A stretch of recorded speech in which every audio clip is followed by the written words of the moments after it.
Peace, peace, peace. What's going on, y'all? Trying this new lighting. I like this lighting. I ain't gonna lie. How's everybody doing? Peace and blessings to everybody.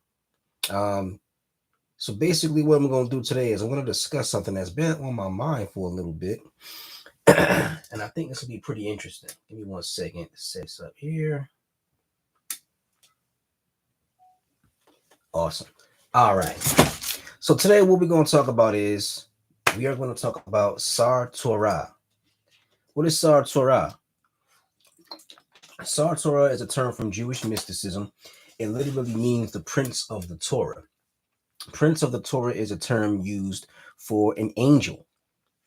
In Jewish mysticism, they used to believe that they could summon angels, and what these angels would do, what a Sar Torah would do, the Sar Torah, hold on, mic check, mic check, mic check, okay. And what the Sar Torah would do is the Sar Torah would come down from heaven and then reveal hidden knowledge to people and help people to learn Torah. So if you were a young rabbi and you were trying to learn Torah, but you couldn't remember anything, if you were having difficulty memorizing verses or memorizing Torah concepts, then you would summon up a Sar Torah, and the next thing you know, overnight, you will become a genius at the Torah. You will be able to memorize verses. You'll be able to understand concepts. You'll remember history. You'll remember context. And it's almost as if you'll be given a divine revelation. The Sar Torah will help accelerate your capacity to learn, help you to understand Torah on a deeper level, and help you do it quickly, help you do it fast. This is a pretty interesting concept. Now, looking at the research, the original Sar Torah was actually Enoch.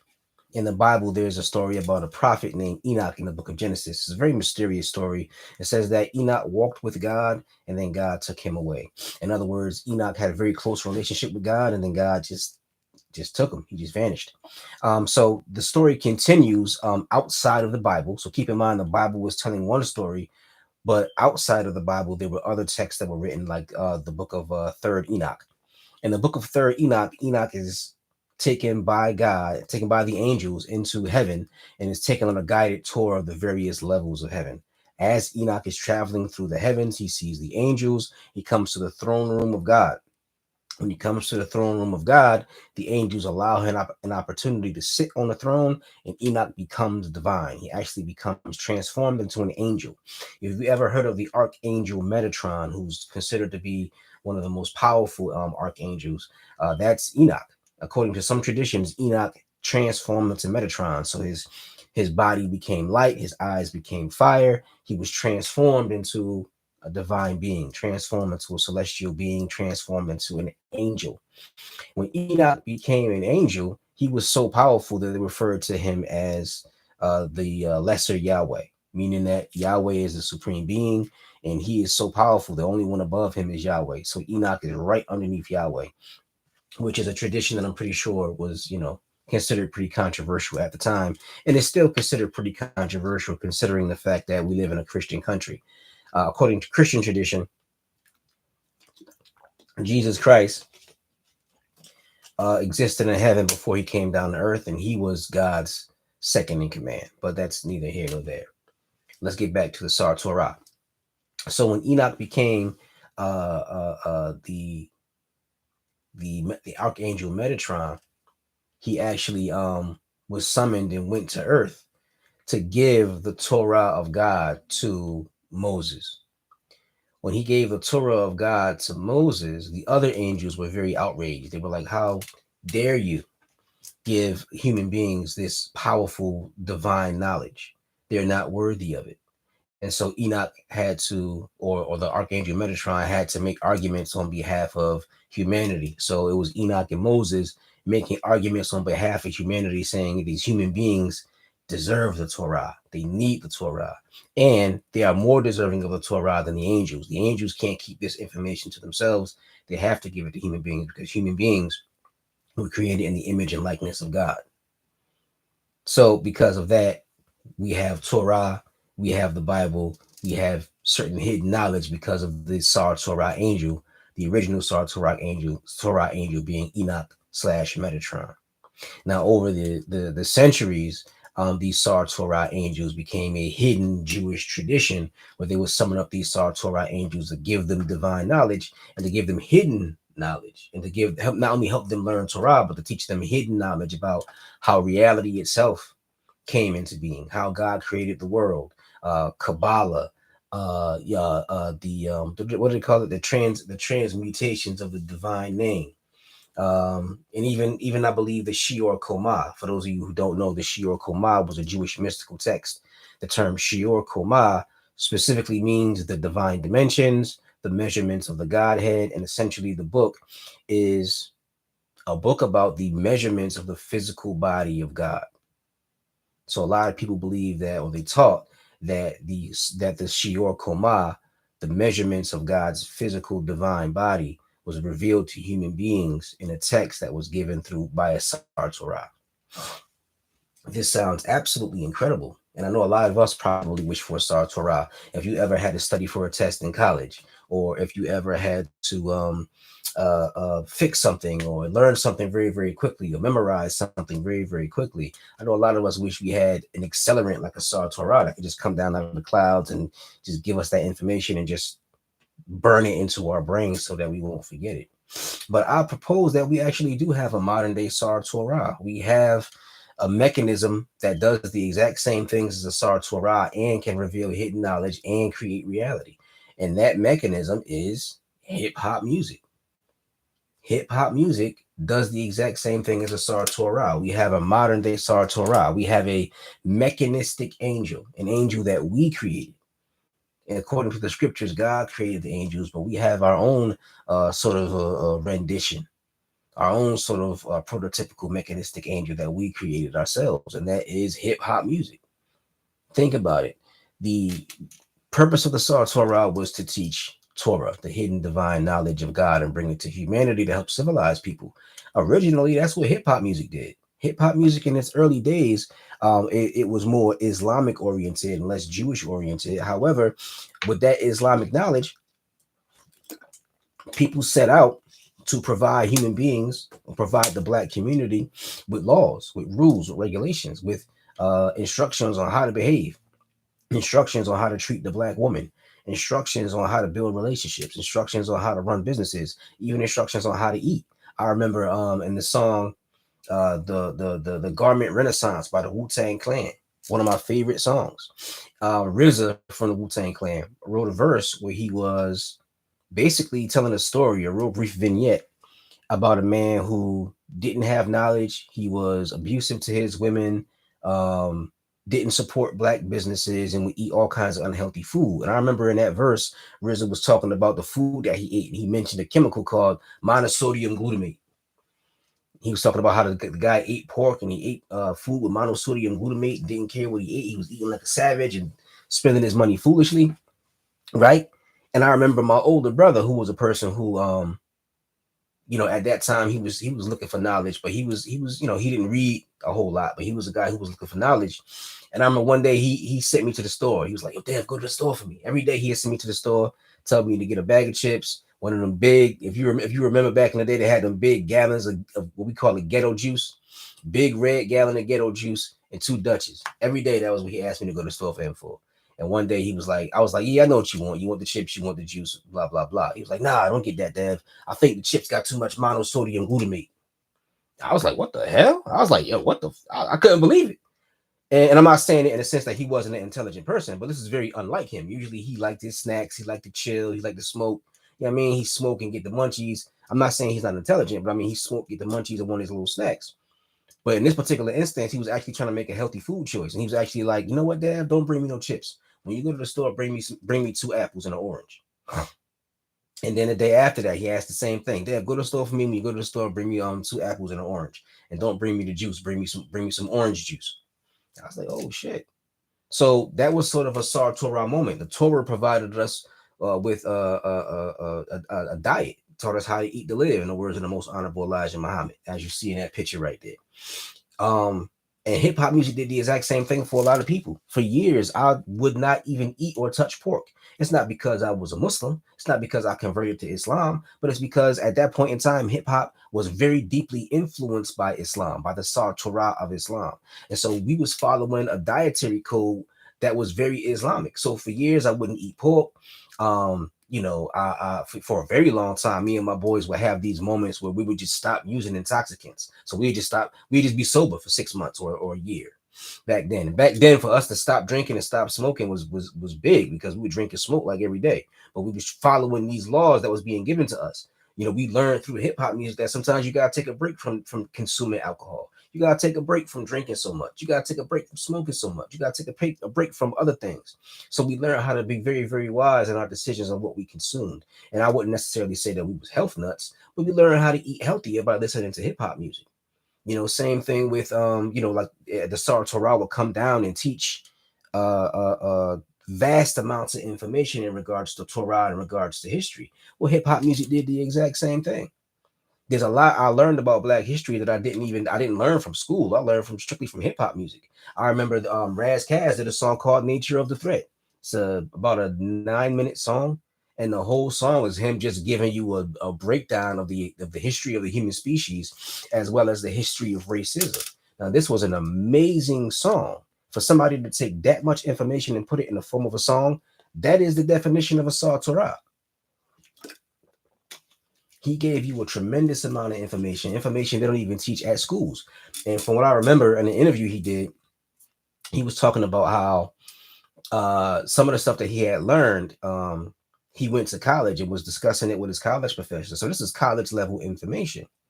This is college level information that he was giving to us at the time when Raz Kass dropped that Soul on Ice album with the song Nature of the Threat on it. It was 96. I was 16 years old. So I was getting access to high level college information in 9 minutes. A 9-minute history lesson that absolutely completely floored me and altered my perception of reality and altered my perception of history. For years, the only thing they taught us about Black history was slavery, Martin Luther King, Rosa Parks. They never told us about Black leaders like the most honorable Elijah Muhammad or the noble Drew Ali. They never taught us about Marcus Garvey. They never taught us about Khalid Abdul Muhammad. They never taught us about Sheikh Anta Diop. They never taught us about Kemet. They never taught us about the Songhai Empire. They never taught us about Nubia. They never taught us about the Sudan. They never taught us about the Moors, the Berbers, any of that.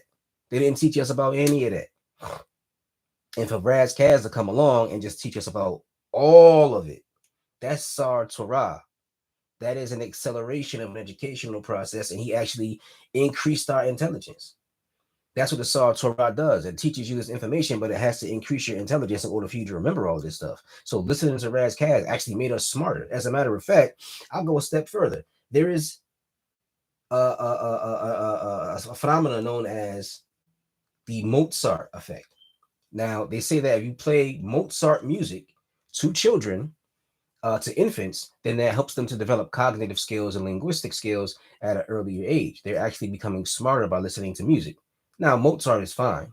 Listening to classical music is great. But I'm a hip hop head.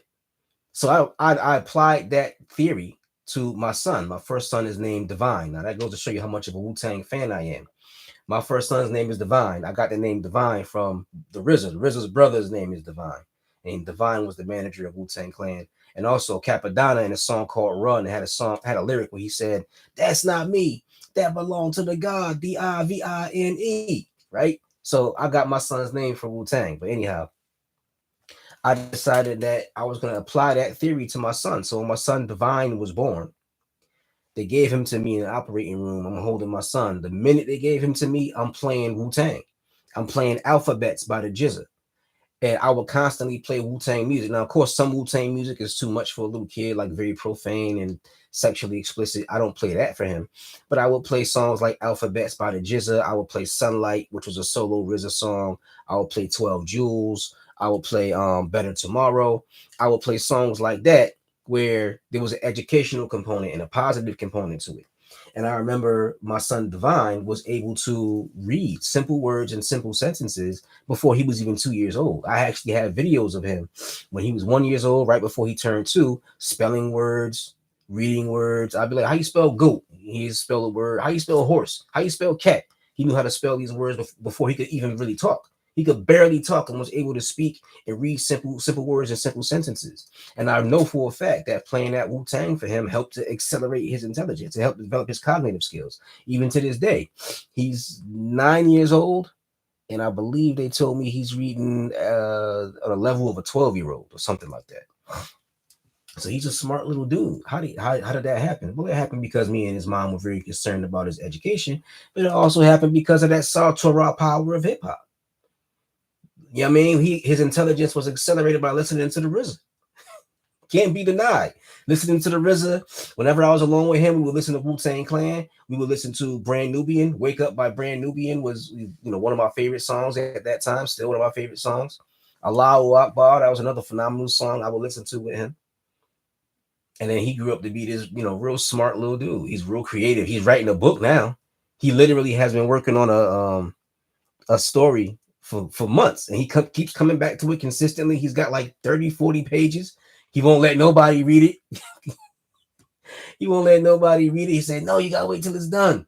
But you don't see a whole lot of 9-year-olds consistently writing stories that are like 30, 40 pages long. How is he able to do that and sit there and focus and tell a story like that? Well, it's because, Sar Torah, the Sar Torah of hip hop increased his intelligence. He learned at a very rapid rate. Same thing with my son Destin. My son Destin loves music, and he's reading at a higher level than his age. He's very accelerated as well. He likes to create and draw and tell stories as well.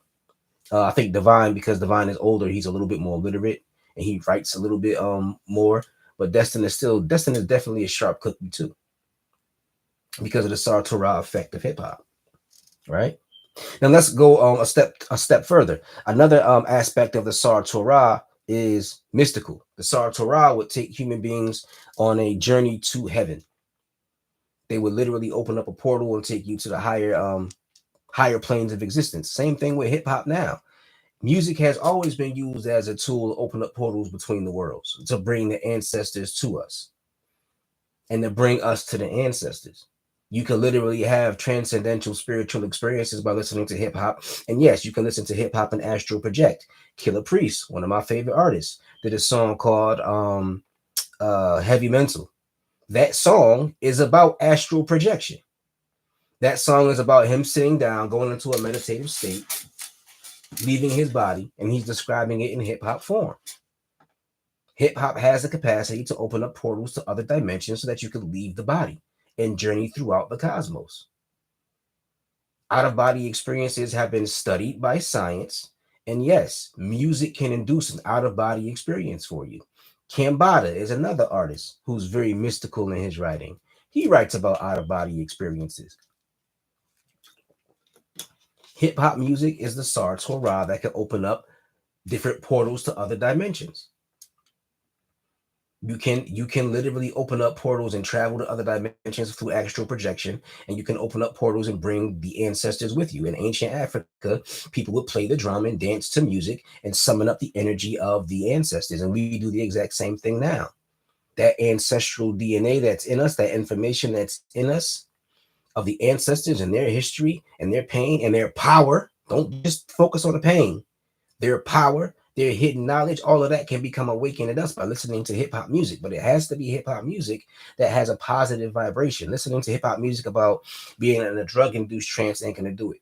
You know what I mean? Murder rap is not going to do it. Genocide rap is not going to do it. However, listening to hip hop with spiritual elements can awaken something in you that allows you to tap into the power of the ancestors and can allow you to actually summon the ancestors. I believe in an afterlife. I believe in the spirit leaving the body and existing outside of the body because I astral project.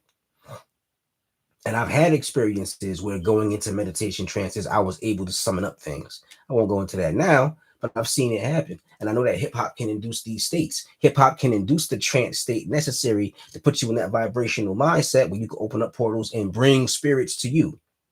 You think when you listen to a song about Marcus Garvey, you're not summoning the energy of Marcus Garvey. You think you're listening to a song about the most honorable Elijah Muhammad or listening to a song about Allah the Father, that you're not summoning that energy to you. You think if you listen to a song about the ancient Moors or listen to a song about an African king, that you're not bringing that energy to you. When you hear rhymes about mystical science. You think you're not opening portals to other dimensions and bringing those spirits to you? People believe that when you listen to heavy metal, you're summoning the devil, but people can't believe that when you listen to hip hop music, that you're summoning the power of the ancestors. That's ridiculous. People were so terrified of heavy metal back in the day that they would ban it, they would burn the albums, they would, they had this thing called the what was it, the Filthy 15, where they had the worst, scariest, most terrifying songs. A lot of those songs were heavy metal Satanism songs. People really honestly believe that by listening to heavy metal, you could summon demons. So if you can summon a demon, then you can summon an ancestor. If you can summon a demon, then you can summon the power of those that came before you. Keep in mind, black man, black woman, you are as old as the universe itself. The material of your body is as old as space and time. That's a lot of memory. It's a lot of ancestors. Where'd that material go? Where'd the material of your ancestors go? It's in you. It's just the issue of getting that right vibration to awaken it. And when you awaken it, you call the ancestors. I've done it. You can do it. Hip hop music opens these portals. Another thing with Sar Torah has the capacity to heal too. A Sar Torah angel can heal you. If you're sick, you can literally utilize music and vibration to heal you.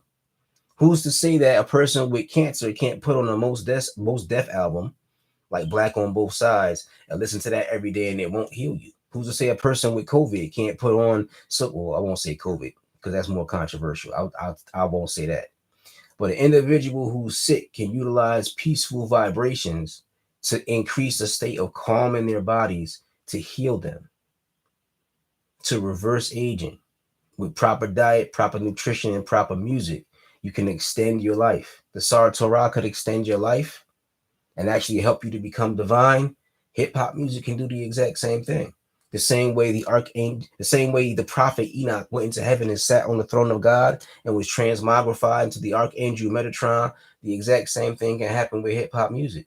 You could take a person who is a criminal, a person who is a pimp, a person who is a gangster, have them listen to some powerful hip hop music, powerful spiritual hip hop music, and make a transformation and go from being a criminal to becoming a street scholar, and go from being a street scholar to being a street prophet, and go from being a street prophet to becoming an angel, and go from becoming an angel to being an archangel. That's the whole point of the spiritual path. The whole point of the spiritual path is evolution, but not just physical evolution, the evolution beyond space and time, meaning evolution of the spirit and soul, evolution to become divine in the here and now. Your spirit exists within your body. What happens if you can make your body evolve by eating proper nutrition, by listening to music with the right vibration, and using music with the right vibration to change the vibration of your soul and elevate the soul to a higher level? So even while your soul is still within the body, you can create a space where there is heaven and room to grow and room to evolve, and your spirit can become an angel. Just like Enoch became Metatron. Who's to say you can't become Metatron with the right Sar Torah? Our music is a Sar Torah. It elevates us. It educates us. It makes us immortal. Hip hop music can make us immortal. It can awaken the power and knowledge of the ancestors within us. You got individuals like Jeru the Damager had a song called Ain't the Devil Happy. And the first verse of that song is so beautiful and so mystical. It sounds like something from the Gita. And he's talking about how, he exists when no things are left. His spirit is immortal. He tapped into a higher level of consciousness and put that in the music. And once you tap into a higher level of consciousness and put it in the music, it's going to help others do the exact same thing. Same thing with those mystics of India, those Hindu mystics. They would tap into higher levels of consciousness and master themselves and then write it down and then give it to other people. And then other people could be elevated too. Same thing with hip hop music. If a hip hop artist has a mystical experience or a spiritual experience and they write it down and they put it in the music and give it to somebody else, why can't it have the exact same effect as scripture? The exact same effect as the Bhagavad Gita and the Upanishad, the exact same effect as the Quran, the exact same effect as the Torah. Why not? If I have a mystical experience where I tap into a higher level of consciousness and I'm in a state of unity with God and I put it down in paper, put it down on paper and put it to music, who's to say that I can't help other people reach that, have that same experience? Who's to say I can't? Don't let people's misconceptions about hip hop define what hip hop is and what it can do for you. And last but not least, the Sar Torah have the capacity to bend reality and shape reality. And hip hop music does that too. Hip hop music can do it in a negative way. We see the impact of gangster rap. NWA said that before they formed NWA, LA had gangs, but after they formed NWA, the gangs increased and the violence increased because of that Sar Torah power of hip hop music to change and alter reality by affecting people's minds and affecting people's spirits. And if you can change reality in a negative way, you can change reality in a positive way. It's just that the negativity gets more financed. There's a lot more money being pumped behind gangster rap than there is behind artists who are 5%ers and artists who are in the Nation of Islam. Artists who speak righteousness, they don't get financed as much. They don't get marketed and promoted as much, unfortunately. But they do have the capacity to change reality. We saw hip hop's capacity to change reality when hip hop artists started rapping about popping pills. Pills were everywhere. Hip hop artists were rapping about smoking dust, and all of a sudden, dust was everywhere. Hip hop artists have the capacity to create reality. It's just the issue of using that power responsibly. The Sar Torah energy must be used responsibly. You can use it responsibly or irresponsibly. You hear stories about individuals. There's a dude named John D who was using Sar Torah mysticism. He summoned up an angel, and he just kept asking the angel to help him find hidden treasure. We need some money. Help us find the gold. There's some gold around here. Where's gold at? Right? Or you could use the Sar Torah to say, help me learn this spiritual scripture so that I can go to my people and help provide guidance. You can use the Sar Torah responsibly or irresponsibly, constructively or destructively. But hip hop has the capacity to create reality and has the power to shape humanity. Our humanity, human beings, all of us are shaped by our reality. So if hip hop has the capacity to shape reality, it has the capacity to shape people, shape humans. Human evolution will be altered by hip hop. Where we go genetically within the next 100 years is going to be shaped by the impact of hip hop music. I promise you that. Because hip hop music is the most powerful form of communication on the planet. And because it's so powerful, it's going to change how people eat, change how people sleep, change how people work, change what people pursue, change people's stress levels. And all of those things are going to alter our DNA. This is epigenetics on the highest level. And if it can be used properly, it can help human beings evolve and become archangels and become gods. It is the modern day mechanistic angel. It is the Sar Torah. That's hip hop, real hip hop. Anyhow, peace and blessings. I will see you tomorrow.